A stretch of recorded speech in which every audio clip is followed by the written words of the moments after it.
Victoria's fingers clamped around Maya's wrist like a steel trap. The grip was savage. Maya felt her bones grinding together, the pressure so intense that white spots flickered at the edges of her vision. Red nails bit wrist, blood blooming, bruising purple by dawn. "You are not going anywhere." Victoria's breath was hot against Maya's cheek, reeking of expensive Merlot, and something rotten underneath. "Not until you sign." Maya's heart slammed against her ribcage. She had walked into her stepmother's penthouse expecting guilt trips and crocodile tears.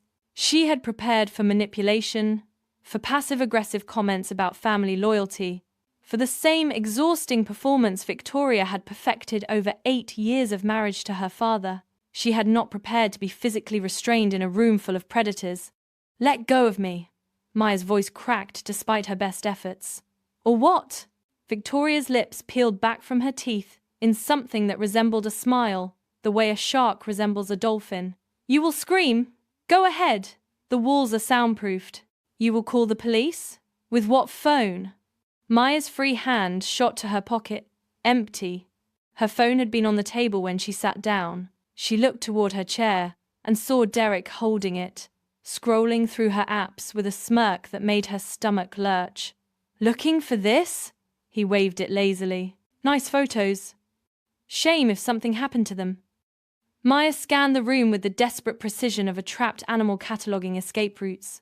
Her stepbrother Derek leaned against the marble kitchen island, 24 years old and already soft around the middle from a lifetime of getting everything handed to him.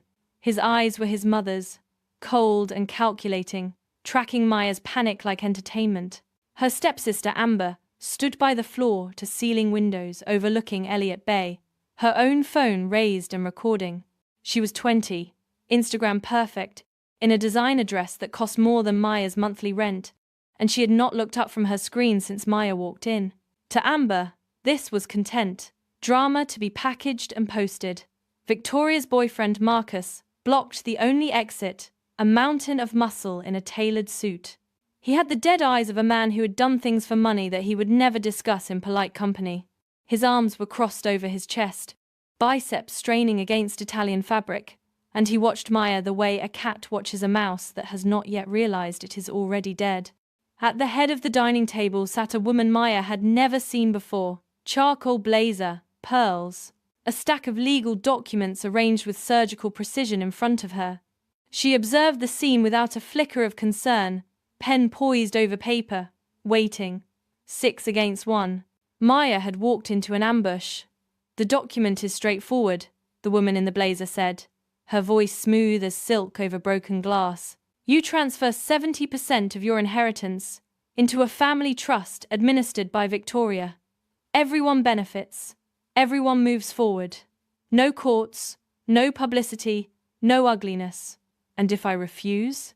Victoria leaned closer until her forehead nearly touched Maya's. This close, Maya could see the hairline cracks in her stepmother's foundation, the slight tremor in her lower lip that betrayed something feral lurking beneath the Botox and blowouts. "Then I will destroy you," Victoria whispered, each word landing like a slap. "Your credit score will be rubble. Your career will be ash. Every friend you have will receive detailed documentation of what a selfish, ungrateful little parasite you are. I will drag your name through every courtroom in Washington until you are drowning in legal fees. And when you are broken, and begging on the street, I will step over your body on my way to brunch without looking down." Her grip tightened. Maya felt something pop in her wrist, a small ligament protesting under pressure. "Your father thought he could outsmart me," Victoria continued, her voice dropping to a hiss. "He thought his precious lawyer and his secret will could keep me from what I am owed. He was wrong, and you are going to pay for his arrogance." Maya's vision blurred. Tears of pain, of fury, of grief, for a man who had spent his final years trying to shield her from exactly this moment. And beneath the fear, beneath the pain, something else awakened. Maya stopped struggling. She stopped trying to twist free. She looked into Victoria's eyes and smiled. "You have 6 people in this room," Maya said quietly. Victoria's brow furrowed. "What?" "6 people." That is a lot of witnesses to assault, intimidation, and attempted coercion. Maya let her smile widen. But I only brought one person, and she has been listening to every single word. You came alone, Victoria snapped. Marcus checked the lobby. No one followed you in. I did not say she followed me. I said I brought her. Maya nodded toward Derek. Check my recent messages. Go ahead. I will wait. Derek's smirk faltered. He looked down at Maya's phone, tapped the screen and went pale. Mom. His voice cracked like a teenager's. She has been texting someone the whole time. Someone named Rachel. There is a live location share. Victoria's grip loosened by a fraction. Maya yanked her arm free and took 3 steps backward, putting the dining table between herself and her stepmother. She is in the lobby, Maya said, rubbing circulation back into her throbbing wrist. She has been listening to everything through my AirPods, and in about 30 seconds, she is going to walk through that elevator with enough evidence to bury every single one of you. The elevator chimed. The doors slid open. Rachel Torres stepped into the penthouse like a queen entering a court of jesters. She was 53 years old, silver-streaked hair pulled back in a severe bun, navy blazer crisp as a military uniform. She carried a leather briefcase in one hand and her phone in the other, and the expression on her face suggested she had seen far worse than a roomful of amateur extortionists. Victoria Ashford. Rachel's voice filled the room like thunder rolling across a valley. I am Rachel Torres, executor and legal representative of William Mitchell's estate.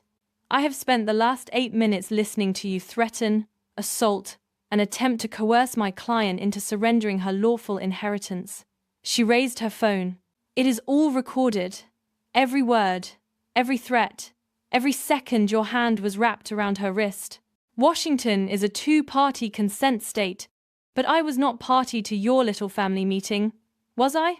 I was in the lobby. Maya was transmitting to me voluntarily. Rachel smiled, and it was the smile of a woman who had won cases against people far more dangerous than Victoria Ashford. Perfectly legal, perfectly admissible. She crossed to Maya, took her arm gently, and photographed the red welts and crescent-shaped cuts left by Victoria's nails. Assault, Rachel announced. Documented. She turned to Amber, who was still holding her phone. Keep recording, sweetheart. Everything you capture helps my client's case. Or delete it. Either way, I have my own copy. And unlike yours, mine includes timestamps and metadata that will hold up in court. Amber's phone clattered to the floor. The woman in the charcoal blazer stood so abruptly, her chair scraped against the marble. I should clarify that I was retained to facilitate mediation. I had no prior knowledge of any planned physical confrontation or coercion. Your name? Rachel asked, pulling a notepad from her briefcase. Patricia Mercer. I am a licensed mediator specializing in estate disputes. Patricia Mercer. Rachel wrote the name with deliberate slowness. Licensed by the Washington State Bar Association, which has very specific guidelines about mediators who participate in sessions involving duress and intimidation. You might want to contact your malpractice insurer on the way out. Patricia grabbed her bag and fled toward the elevator without another word. Rachel turned her attention to Marcus, who had uncrossed his arms and was shifting his weight like a man calculating whether to fight or flee. You must be the boyfriend. The one blocking the door, while a woman was being physically restrained against her will. That is called false imprisonment in this state. It carries up to 5 years. She tilted her head. But you look like someone who has done time before. Maybe you would like to discuss that with the police when they arrive. Or maybe you would like to step aside and pretend you were never here. Marcus looked at Victoria. Victoria looked at the floor. Marcus walked to the elevator without a backward glance. If you want to know what Rachel said next, and how this moment became the first domino in the complete destruction of everything Victoria had built, keep watching until the end. Before we continue, if you are enjoying this story, hit that subscribe button and turn on notifications so you never miss our new uploads. Now, let us go back to where it all began. 3 months before the ambush, Maya Mitchell sat in the oncology wing of Seattle Presbyterian Hospital, holding her father's hand as machines beeped out the rhythm of his failing heart. The stroke had come without warning. One moment William Mitchell was in his home office reviewing patent applications. The next he was on the floor, half his body paralyzed, his brilliant mind trapped behind eyes that could no longer form words. Maya had flown from Boston the moment the hospital called. She had not slept in 36 hours. Her eyes burned. Her chest ached with a grief that had not fully arrived yet, hovering at the edges of her consciousness, like a storm waiting to break. Dad. She squeezed his fingers, papery and cold beneath hers. I am here. I made it.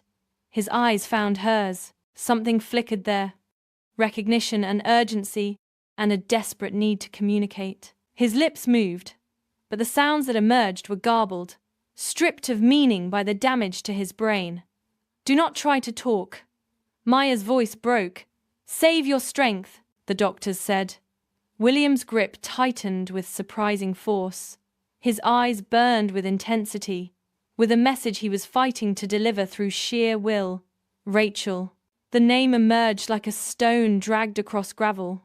Find Rachel Torres. Who is Rachel Torres? Dad, I do not understand. Lawyer. His chest heaved with the effort. My lawyer. She has everything. Everything what? Dad, please. You need to rest. William Mitchell pulled his daughter close with the last of his strength. His lips brushed her ear, and the words he spoke next would echo in Maya's mind for the rest of her life. Do not trust her, Victoria. She will come for everything, but I protected you. Rachel has the will. Do not sign anything. Promise me. I promise, Dad. I promise. He smiled then, a crooked half-smile that was still somehow unmistakably him, the man who had packed her school lunches with encouraging notes, who had taught her to ride a bike in the park behind their house, who had held her when her mother died and promised that they would survive together. My girl, he whispered. My brave girl, the machine screamed. Nurses flooded the room, and William Mitchell slipped away with his daughter's hand in his, leaving behind a fortune she did not know existed, and enemies she had never truly seen. To understand what happened next, you need to understand the woman William Mitchell had made the mistake of marrying. Victoria Ashford had arrived in their lives like a summer storm, beautiful and electric and impossible to ignore. Maya was 14 when her mother lost her battle with ovarian cancer. For 2 years afterward, she watched her father disappear into his work, emerging only for meals he barely touched and conversations he could not sustain. The house that had once rung with laughter became a mausoleum, every room haunted by the ghost of the woman they had both loved. Victoria materialized at a pharmaceutical industry conference. She was 42, divorced, and hunting for her next upgrade. She had the face of a former beauty queen, the wardrobe of a woman who considered shopping a professional skill, and the instincts of a predator who could smell vulnerability from across a crowded ballroom. William Mitchell, brilliant with molecules but naive with people, never stood a chance. Within 6 months, Victoria had moved into their home. Within a year, she was wearing a 5-carat diamond and planning a wedding that cost more than most people's college education. She brought her children with her. Derek, 16, who looked at Maya's bedroom and immediately declared it would make a better gaming room, and Amber, 12, who photographed every meal, every outfit, every moment of her curated existence for an audience that existed mostly in her own mind. From the first day, Victoria made her priorities clear. Your room is too big, she told Maya 3 weeks after the wedding, standing in the doorway with her arms crossed and her lip curled in distaste. Derek needs space for his setup. You will move to the guest room at the end of the hall. This was my room since I was born. Maya looked to her father, who stood behind Victoria with the expression of a man who had wandered into a minefield and could not remember which direction was safe. Dad, tell her! William opened his mouth. Victoria turned and fixed him with a look that could have frozen molten steel. William closed his mouth. It is just for now, he said quietly, unable to meet his daughter's eyes. We are all adjusting. Maya packed her belongings into cardboard boxes that night, carrying her mother's jewelry box and her childhood photographs down the hall to a room half the size, with a window that faced the neighbor's fence instead of the garden her mother had planted. Over the next 4 years, Maya learned to become invisible in her own home. Family vacations were planned around Derek's interests and Amber's photo opportunities. Maya's name was quietly removed from the itineraries. Her seat on the plane mysteriously unbooked, her place at restaurant tables given to Victoria's friends who happened to be in the area. There was not room, Victoria would say with a shrug that never reached her eyes. Next time. There was never a next time. When Maya was 16, she won a regional science competition with a research project on protein folding. Her father beamed with pride, the first genuine emotion she had seen from him in months. He talked about framing her certificate, about how her mother would have been so proud, about how Maya had inherited her mother's brilliant mind. Victoria listened to this with a smile fixed on her face like a surgical mask. That night, Maya found her certificate in the kitchen trash, torn into 4 pieces. "It must have fallen," Victoria said when confronted, her eyes wide with manufactured innocence. "The cleaning woman probably thought it was garbage. You know how careless she is." They did not have a cleaning woman. When Maya earned a full scholarship to MIT for biomedical engineering, Victoria barely looked up from her phone. "That is nice," she said, scrolling through real estate listings for vacation properties. "Derek is getting a new BMW for graduation. Did you see? The dealership is delivering it with a bow." Maya left for Boston 3 weeks later with 2 suitcases and a heart full of relief. She called her father every Sunday night, and those calls became the only thread connecting her to the life she had left behind. "How are you, Dad?" "Really?" A long pause. The sound of a door closing. "I made a mistake, Maya. I know that now. I was so lonely after your mother," and Victoria seemed like she could fill that emptiness. But she cannot. No one can. "And now I am trapped in a house with strangers who wear my ring and spend my money and do not know my middle name. Leave her, Dad. Get a divorce. Come stay with me. It is not that simple, sweetheart. Washington is a community property state. If I divorce her now, she gets half of everything I have built. Half of the patents, half of the royalties, half of your mother's memory, turned into cash for Victoria to spend on handbags and pool boys." His voice hardened. "I will not give her that satisfaction." "Then what are you going to do?" "I am going to be patient," William said. "I am going to be careful, and I am going to make sure that when I am gone, you are protected from her in every way the law allows. I have a lawyer, Maya. A good one. Her name is Rachel Torres, and she has been helping me for years. If anything ever happens to me, you find her. She has everything you will need."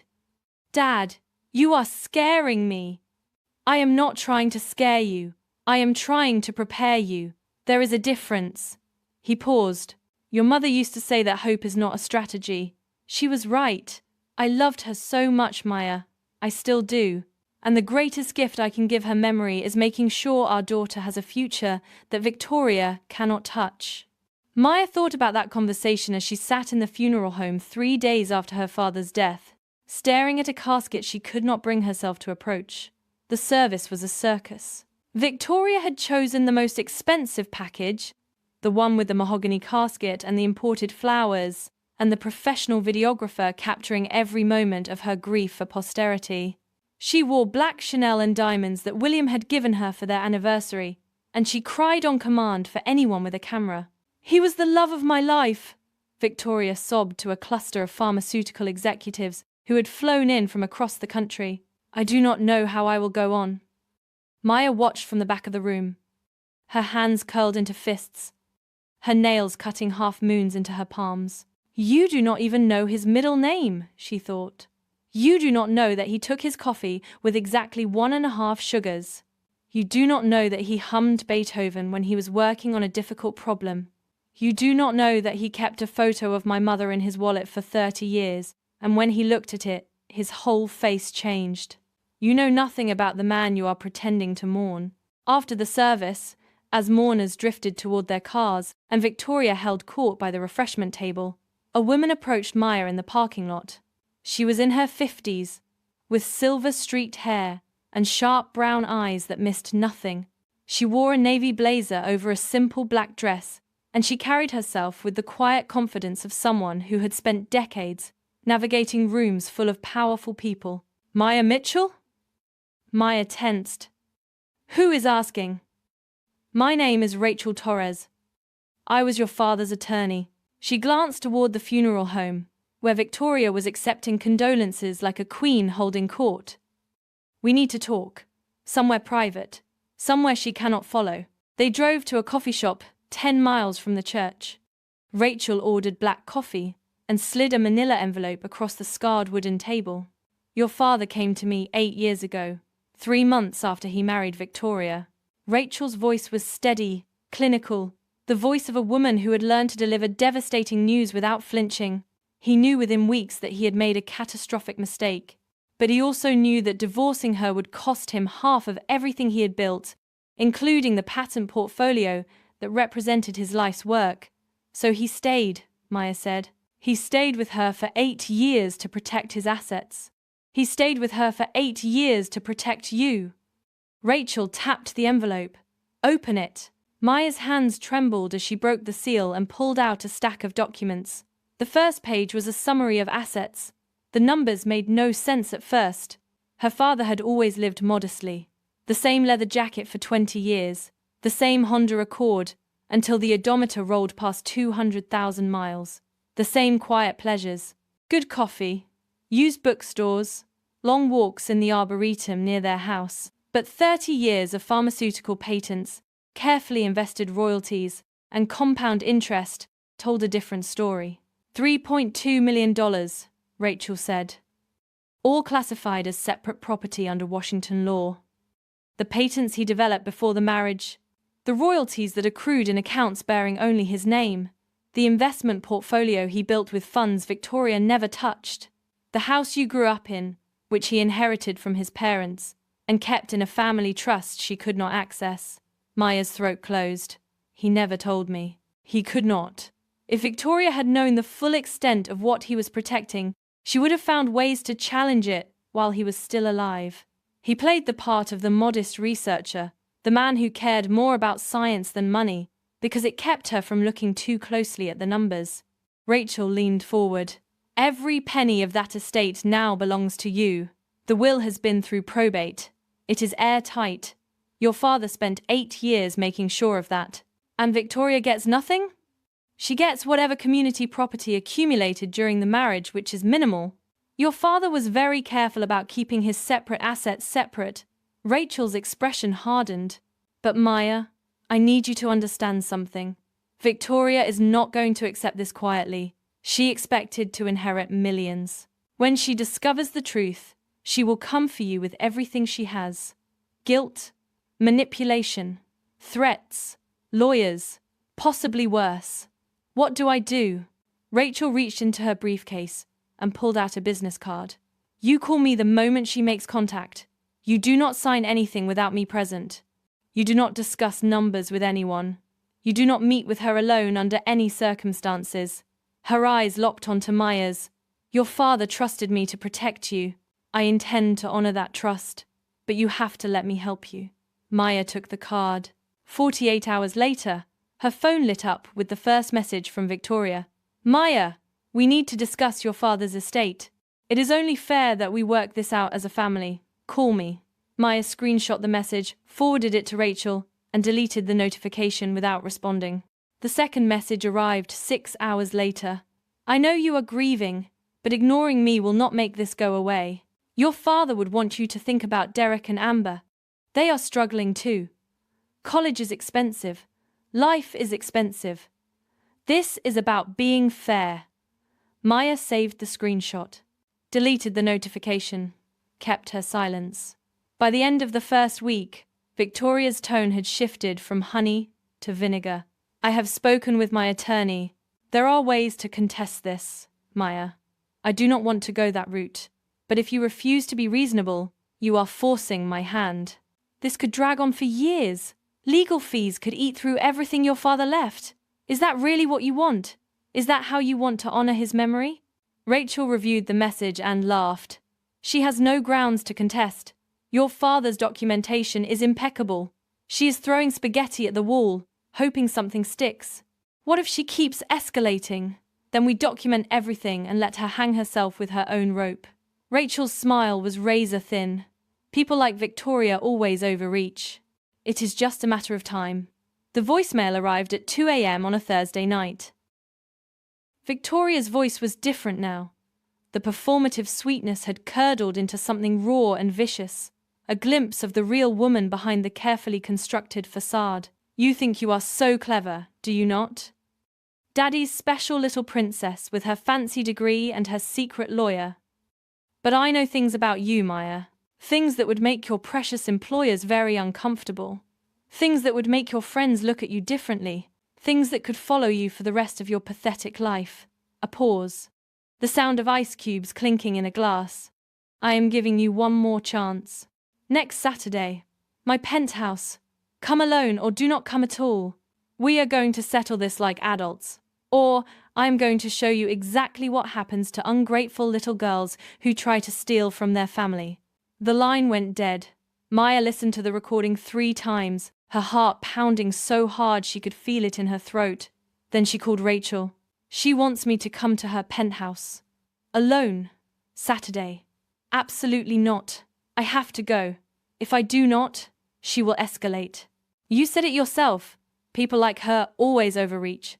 Let us give her the rope she needs. A long silence on the line. You are not going alone, Rachel said finally. Here is what we are going to do. This story is just getting started. If you want to see how Maya turned the tables on her stepmother, drop a comment below and let me know where you are watching from. Now back to the story. The plan was elegant in its simplicity. Maya would go to the penthouse as requested.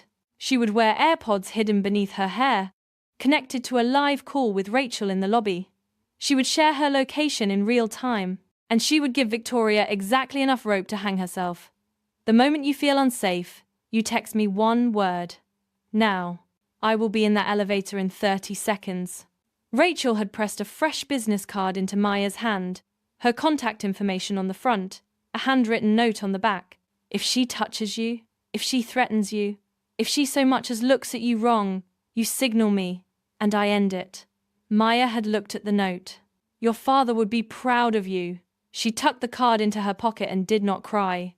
Victoria's penthouse occupied the entire top floor of the Cascade Tower, a glass monument to new money that pierced the Seattle skyline like a middle finger aimed at the old money neighborhoods below.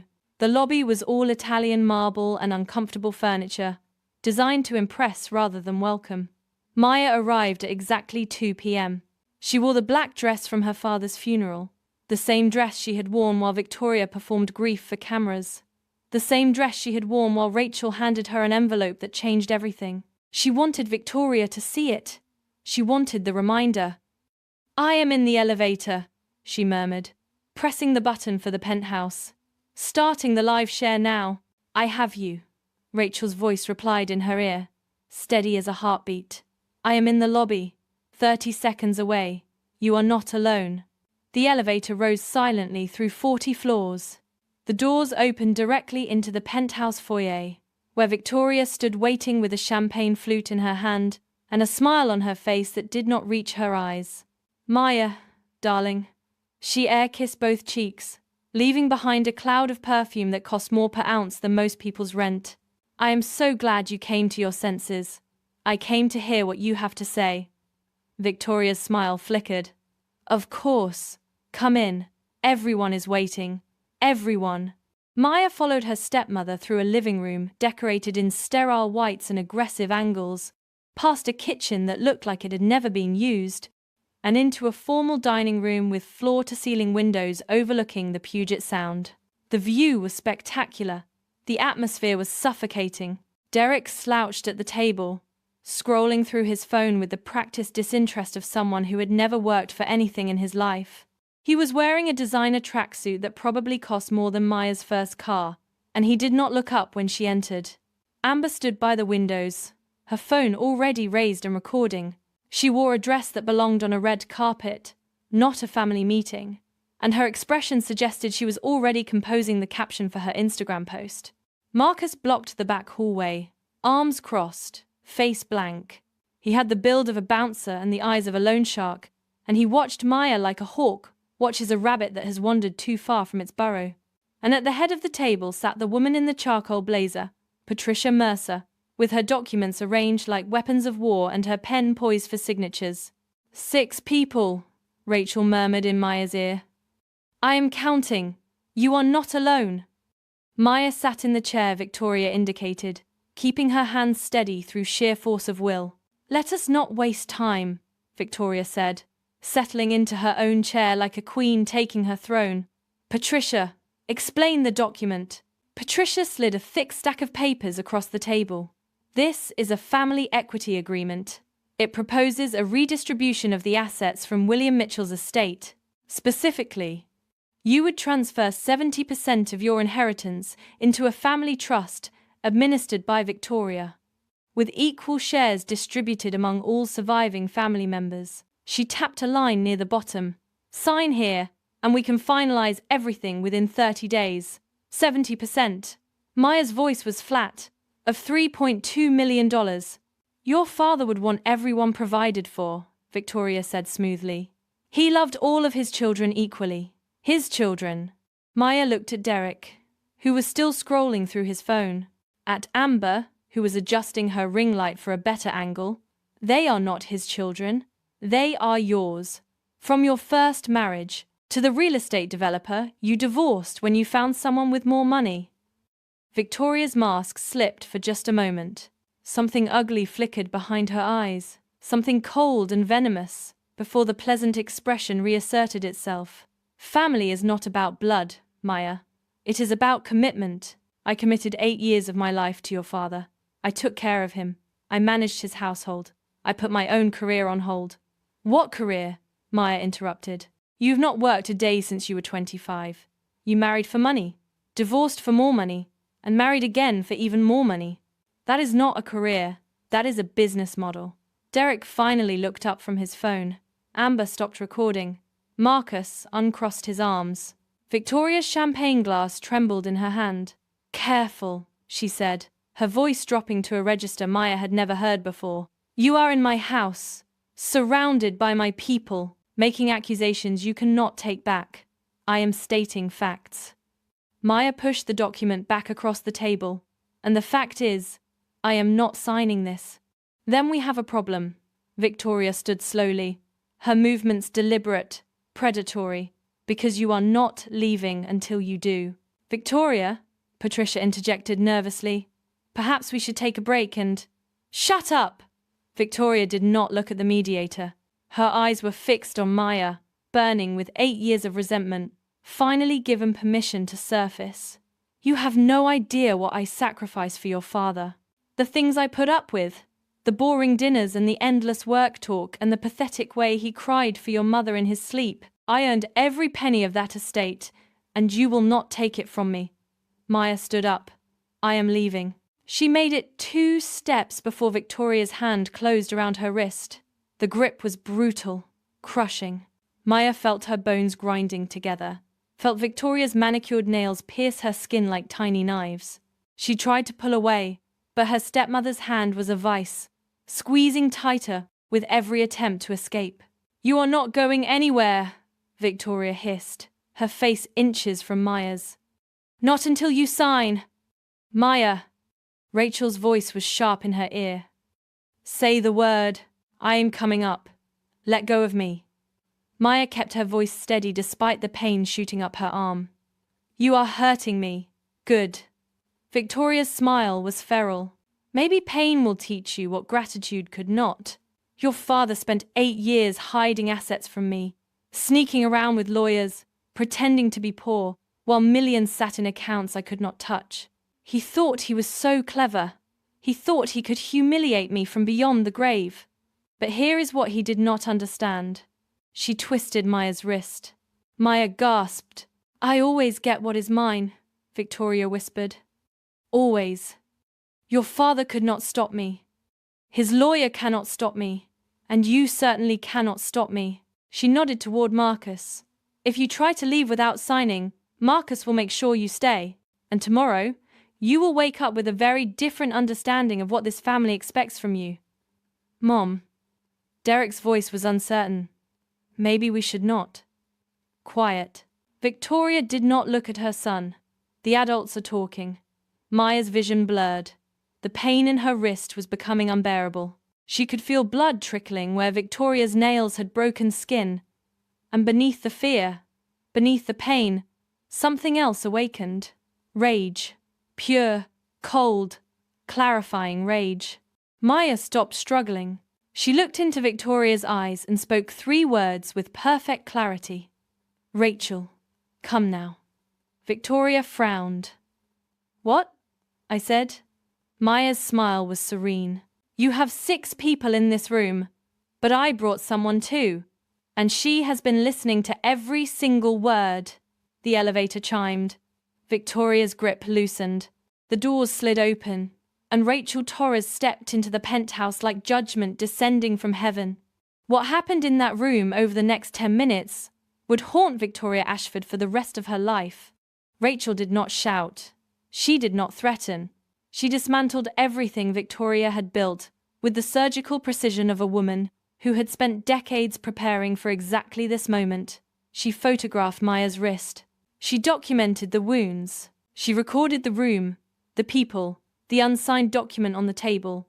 Assault, she said, her voice cutting through the stunned silence. False imprisonment, coercion, intimidation. All recorded, all documented, all admissible. She turned to Marcus. Blocking the exit while a woman is physically restrained is called false imprisonment. It carries up to 5 years in Washington. But I suspect your record is already colorful enough without adding new charges. Leave now, and I will not include you in the complaint. Marcus looked at Victoria. Victoria looked at the floor. Marcus walked to the elevator without looking back. Rachel turned to Patricia. Your license number and full legal name. Now. Patricia stammered out the information, grabbed her bag, and fled. Rachel turned to Amber, who was still holding her phone with the expression of a deer caught in headlights. Keep that recording. I already have my own copy with timestamps and metadata that will hold up in court. But if yours mysteriously disappears, that is called destruction of evidence. Federal crime. I do not recommend it. Amber's phone slipped from her fingers and clattered to the floor. Rachel turned to Derek. Your mother just committed multiple felonies in front of you. When the police ask what you witnessed, I suggest you tell the truth. Perjury carries its own consequences. Derek's face had gone the color of old milk. Finally, Rachel turned to Victoria. Victoria stood frozen by the table, her champagne glass still in her hand, her perfect makeup cracking under the strain of expressions her Botox could not fully suppress. You have 2 options, Rachel said. Option 1. You accept that William Mitchell's will is legally valid. You cease all contact with Maya. You never mention his estate again. And I do not file criminal charges for what I just witnessed. And option 2? Victoria's voice was barely a whisper. Option 2 is that I walk out of here and call the police from the lobby. I file assault charges. I file harassment charges based on the 2 weeks of documented threats. I file an emergency restraining order, and then I hold a press conference where I play every recording, show every photograph, and let the world see exactly what kind of woman tried to steal from her stepdaughter at her father's funeral. Rachel, let that sink in. Your social media following, your charity board positions, your membership at the country club, your reputation as the grieving widow of a beloved scientist. All of it burned to the ground in a single news cycle. She tilted her head. Your call. Victoria's champagne glass shattered on the floor. She did not seem to notice. You cannot, she breathed. You cannot prove. I can prove everything. Rachel's voice was ice. Your husband spent 8 years preparing for this moment. He knew exactly what you were, Victoria. He saw through you from the beginning. And he made sure that when you finally showed your true colors, his daughter would have everything she needed to destroy you. Maya stepped forward, cradling her injured wrist. He loved you, she said quietly. In the beginning, I think he really did. He was lonely and grieving, and you were beautiful and charming, and you made him feel alive again. But you could not just let that be enough. You had to take everything. You had to make him small. You had to erase my mother from every room, every conversation, every memory. Her voice hardened. He protected me because he could not protect himself. He built walls you could not see because you were too busy counting his money to notice. And now his walls are going to be your prison. Victoria opened her mouth to respond. No sound came out. We are done here, Rachel said. She took Maya's arm gently and guided her toward the elevator.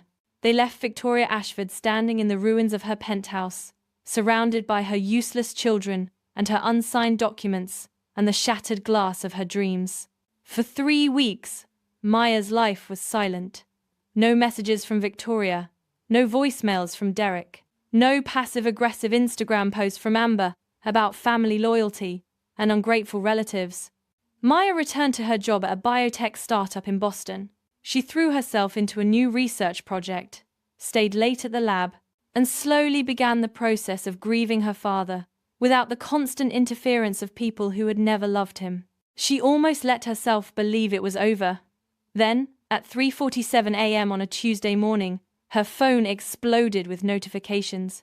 17 missed calls from her bank, a fraud alert in red letters, a text message that turned her blood to ice. Urgent. Unusual activity detected on your account. Multiple unauthorized access attempts. Please contact us immediately. Maya's hands shook as she called the number. Miss Mitchell, this is Darren from the fraud prevention team. The representative's voice was professionally calm, the kind of calm that comes from delivering bad news hundreds of times. We have blocked several attempts to access your investment accounts over the past 6 hours. The attempts used your social security number and correctly answered your security questions. My security questions? Maya's voice cracked. How is that possible? The person knew your mother's maiden name, your childhood address, the name of your first pet, your high school mascot. A pause. Miss Mitchell, this level of personal information suggests someone close to you, a family member perhaps, or someone with access to family records. Maya closed her eyes. Of course. 8 years of marriage to her father, 8 years of access to family documents, old photographs, stories shared over dinner. Victoria knew everything. The name of Maya's childhood dog, the street where she grew up, the high school she had attended before MIT. The manipulation had failed. The intimidation had failed. So Victoria was trying something new. She was trying to steal what she could not coerce. Maya called Rachel at 6 a.m. She is not trying to contest the will anymore, Rachel said grimly. She is trying to take the money directly. Identity theft. It is a federal crime, and she has just made herself vulnerable to prosecution. Can we prove it was her? Not yet. But if she keeps trying, she will make a mistake. They always do. The question is whether she will make it before she succeeds in getting through. Maya spent the next 72 hours transforming her digital life into a fortress. She changed every password to random 32-character strings generated by a password manager. She enabled 2-factor authentication on every account, using a physical security key instead of SMS codes that could be intercepted. She froze her credit with Equifax, Experian, and TransUnion. She set up fraud alerts with every financial institution that held her money. Her father's voice echoed in her memory. Your data is worth more than the cash in your wallet. Protect it like your life depends on it. She had not understood the urgency then. She understood it now.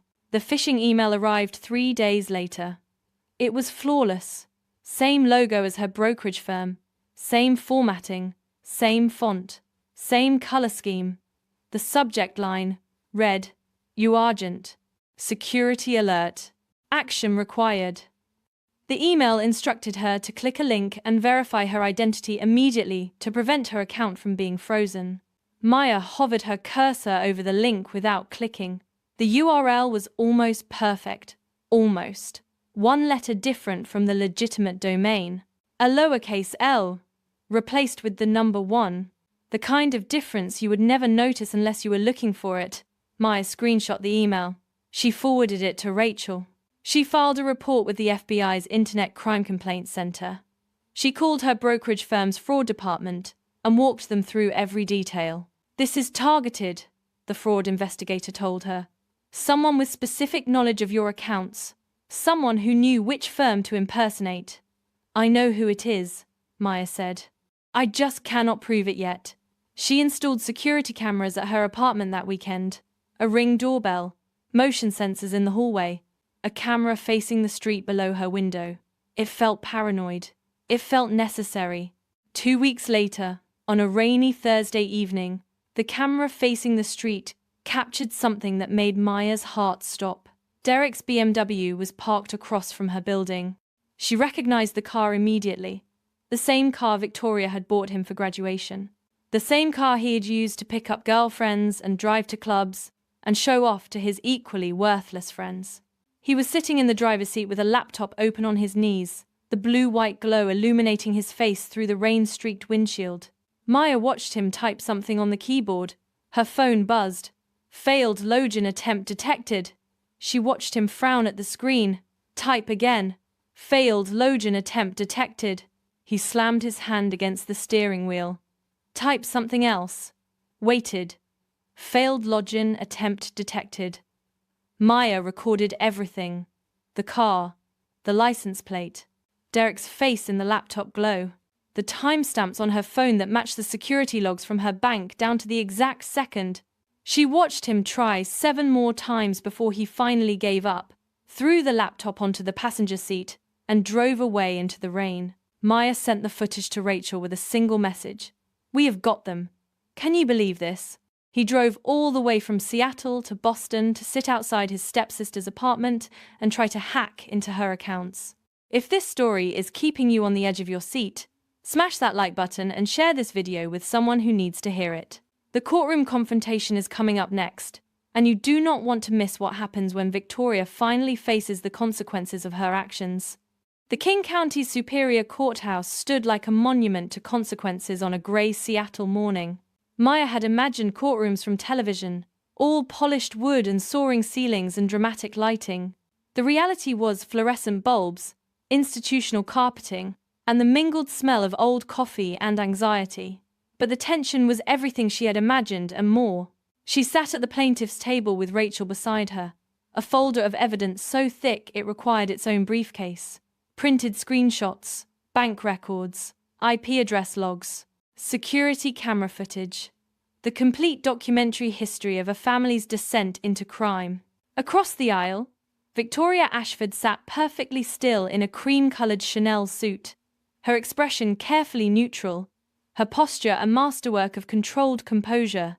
She had hired a criminal defense attorney from one of Seattle's most prestigious firms, a silver-haired man named Harrison Wells, who charged $800 an hour and had never lost a case involving wealthy clients. He was about to break that streak. Derek sat beside his mother, hunched in his seat like he was trying to disappear into the wood. The confidence Maya remembered from the penthouse, the smirking entitlement of a boy who had never faced consequences, had evaporated somewhere between his arrest and this moment.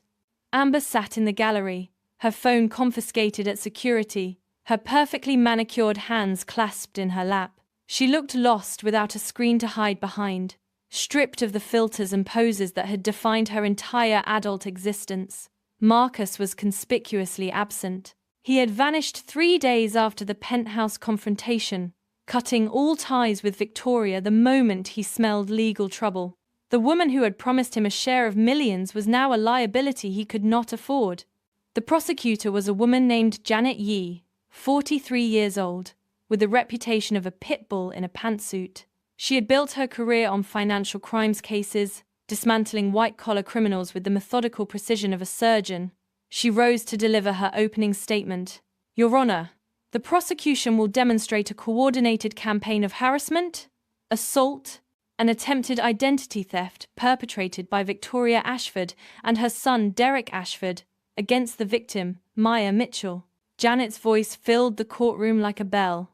This campaign began within hours of William Mitchell's funeral and escalated over a period of months, culminating in a physical assault documented by photograph and a series of cybercrimes captured on video surveillance. She clicked a remote, and the courtroom screen flickered to life. Exhibit A. Text messages from Victoria Ashford to Maya Mitchell, beginning 48 hours after William Mitchell's funeral. The messages scrolled across the screen. Maya watched the gallery's faces as they read the progression from false sweetness to veiled threats to naked aggression.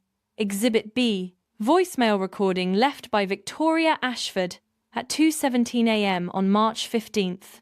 Victoria's voice filled the courtroom, distorted by alcohol and rage.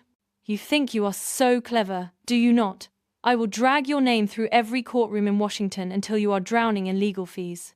Maya watched Victoria's mask crack. Just for a second. Just enough to see the monster underneath. Exhibit C. Photographs of the injuries sustained by Maya Mitchell during a physical assault on March 22nd. The images appeared on screen. Maya's wrist, red and swollen, marked by crescent-shaped cuts where Victoria's nails had broken skin, the bruises that had bloomed purple by the next morning. The documentation Rachel had insisted on, now preserved in high resolution for a judge to examine. Exhibit D. Audio recording of the assault, captured in real time by Maya Mitchell and transmitted to her attorney. Rachel's recording played through the courtroom speakers. "You are not going anywhere. Not until you sign. Then I will destroy you. Your credit score will be rubble. Your career will be ash," the gallery murmured. A reporter in the back row scribbled furiously. Exhibit E. Security camera footage from April 7th, showing Derek Ashford parked outside Maya Mitchell's Boston residence at the exact moments unauthorized login attempts were made on her financial accounts. The video played. Derek's face in the laptop glow, his fingers on the keyboard, the timestamps matching Maya's bank alerts to the second. Exhibit F. IP address logs showing that phishing emails targeting Maya Mitchell originated from Victoria Ashford's penthouse residence. Exhibit G. Text messages between Victoria and Derek Ashford discussing, and I quote, "getting access to Maya's accounts before she can hide everything." The message appeared on screen. Victoria's attorney rose to object. "Your Honor, these text messages were obtained through a lawful subpoena of phone records after probable cause was established by the Boston Police Department." Janet interrupted smoothly. "The chain of custody is documented. The authenticity is verified. The defense's objection is noted and overruled." The judge nodded. "Continue, Miss Yee." Janet continued for another 45 minutes, building her case like a master architect, constructing a prison around Victoria Ashford. When it was time for Maya to take the stand, her legs felt like they were made of water, but her voice was steady. She told the story from the beginning: her mother's death, Victoria's arrival, the years of being erased from her own family, her father's quiet preparations, the funeral, the texts, the penthouse, the hand around her wrist. "She grabbed me," Maya said, her voice carrying through the silent courtroom. "She dug her nails into my skin until I bled. She told me she would destroy my credit, my career, my life. She told me I was not leaving until I signed away 70% of my inheritance. And when I refused, when I told her I had brought someone to help me, she looked at me like she wanted to kill me." "And after the confrontation at the penthouse?" Janet asked. "What happened then?" "They tried to steal it instead." Maya looked directly at Victoria for the first time since taking the stand. "They could not intimidate me into giving it up, so they tried to take it without my consent. They used everything they knew about me, every piece of personal information my father had shared over 8 years of marriage, to try to break into my accounts and steal my inheritance. How did that make you feel?" Maya's voice finally cracked. "Like they were trying to erase the last piece of my father I had left. He spent his whole life being careful, being responsible, making sure I would be okay when he was gone. He stayed in a marriage that made him miserable, because he knew if he left, she would take half of everything he wanted to give me." Tears rolled down her cheeks, but she did not wipe them away. "He sacrificed 8 years of his life to protect me, and she tried to steal that sacrifice. Not because she needed the money, because she could not stand that he loved me more than he ever loved her." The courtroom was silent. Victoria's attorney declined to cross-examine. The judge was a gray-haired man named Thomas Warren, who had presided over financial crimes cases for 23 years. He had seen every kind of family betrayal, every justification, every excuse, every performance of innocence by people who knew exactly what they had done. His verdict was swift. His verdict was merciless. Victoria Ashford, Judge Warren said, you have been found guilty of assault in the 4th degree, harassment, attempted identity theft, and conspiracy to commit fraud. You are hereby sentenced to 18 months of probation, a fine of $75,000, and full restitution of the victim's legal costs, totaling $112,000. Victoria swayed in her seat. Derek Ashford, you have been found guilty of attempted identity theft and conspiracy to commit fraud. You are hereby sentenced to 12 months of probation, a fine of $40,000, a mandatory completion of a financial crimes education program. Derek put his head in his hands. Additionally, Judge Warren continued, the court is issuing a 5-year restraining order prohibiting both defendants from contacting Maya Mitchell, directly or indirectly, through any medium, for any purpose. Violation of this order will result in immediate incarceration. He fixed Victoria with a stare that could have frozen lava. Mrs. Ashford, I have presided over hundreds of financial crimes cases in my career. I have seen desperate people do desperate things. I have seen greed drive otherwise reasonable individuals to make catastrophic choices. But I have rarely seen anything as calculated, as vindictive, and as utterly devoid of conscience as what you attempted to do to your own stepdaughter. Victoria's composure shattered. Her face crumpled. Her carefully constructed mask fell away, revealing the desperate, grasping woman underneath. William Mitchell spent 8 years protecting his daughter from you. He saw exactly what you were, and he built walls you could not climb, locks you could not pick, protections you could not circumvent. And when you realized you could not get through his defenses, you tried to destroy the person he was trying to protect. Judge Warren shook his head slowly. You failed. You failed because William Mitchell was smarter than you. You failed because Maya Mitchell was braver than you. And you failed because this court exists precisely to stop people like you from preying on people like them. He gavelled. The session closed. Court is adjourned. The gallery erupted in murmurs. Reporters rushed for the exits, phones already out, fingers flying across screens. Victoria's attorney gathered his papers with the mechanical movements of a man calculating how to spin a catastrophic loss. Maya sat frozen at the plaintiff's table, her hands trembling, her vision blurred with tears. Rachel placed a hand on her shoulder. It is over, she said softly. You won.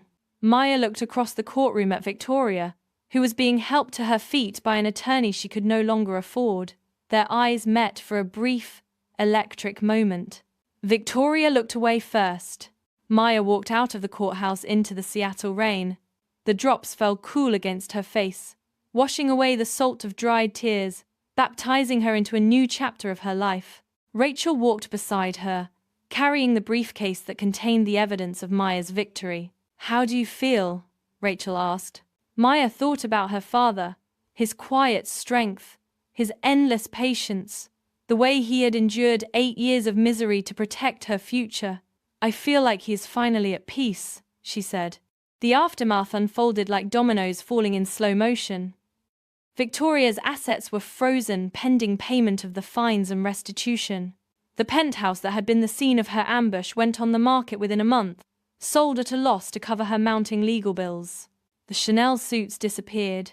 The champagne brunches evaporated. The carefully curated Instagram life, with its filtered sunsets and inspirational quotes about gratitude, went dark. She moved into a 2-bedroom apartment in a part of Seattle she would have sneered at a year earlier. No doorman, no view, no marble countertops or floor-to-ceiling windows, just 4 walls and the bitter company of her own choices. Derek's criminal record followed him like a shadow. The startup he had been planning to launch collapsed when investors discovered his conviction. The friends who had partied with him at clubs and cheered his social media posts vanished when the money dried up. He moved back in with his mother, 2 failures sharing a space that felt like a prison. Amber deleted her Instagram. She deleted her TikTok. She disappeared from every platform where she had once curated her perfect life, unable to face the comments that followed her everywhere, asking what had happened to her family, why her mother was in the news, whether the rumors were true. Marcus was never seen again. Some said he had moved to Florida. Others said he had found another wealthy widow to attach himself to. Either way, he had abandoned Victoria the moment she became a liability, proving that their relationship had been exactly what Maya always suspected: a transaction, not a connection. Patricia Mercer, the mediator who had watched Maya be assaulted without intervening, lost her license 6 months later. The State Bar Association cited multiple violations of professional ethics. Her practice closed. Her reputation never recovered. Maya did not celebrate any of it. She did not gloat. She simply moved forward. 1 year after the verdict, Maya stood in the garden of her father's house in Seattle. She had kept the property after probate was finalized, not because she needed the space, but because it still smelled like him. Like soil and coffee and the leather jacket he had worn for 20 years. The roses her mother had planted were blooming. 30 years of careful cultivation, surviving drought and neglect, and the cold of seasons that had come and gone. Maya had hired a gardener to restore them, to bring back the colors her mother had loved, to ensure that something beautiful would grow in the place where 2 people she loved had once been happy. The inheritance had been more than money. It was freedom. It was security. It was the ability to make choices without fear. She had invested most of it conservatively, the way her father would have wanted: index funds, emergency savings, a retirement account that would grow for decades before she touched it. She had donated a portion to organizations that helped victims of identity theft and financial crimes, strangers who had lost everything to people like Victoria, people who preyed on trust and exploited love and took what they could not earn. She had kept her job in Boston. She still stayed late at the lab. She still pursued the research that had brought her to MIT in the first place. But now she flew to Seattle once a month, sat in her father's garden, and talked to him about everything and nothing. Rachel had become more than an attorney. She had become a friend, a mentor, a reminder that loyalty and competence could exist in the same person. "Your father was one of the most careful clients I ever had," Rachel told her over dinner one evening, a year after the trial. "He did not just leave you money, Maya. He left you armor. Armor against the people who would try to take what you had earned. Armor against the guilt and manipulation that people like Victoria used to control their victims. Armor against the idea that family means tolerating abuse." Maya thought about that often. The armor of documentation. The armor of legal preparation. The armor of knowing your worth even when people who share your blood try to convince you otherwise. Her father had worn that armor quietly for 8 years, protecting her without her knowledge, sacrificing his own happiness to ensure she would have a future Victoria could not touch. Now Maya wore it too, and she would never take it off. Thank you for watching. Hit that subscribe button and turn on notifications so you never miss another story like this, and leave a comment. Till next time.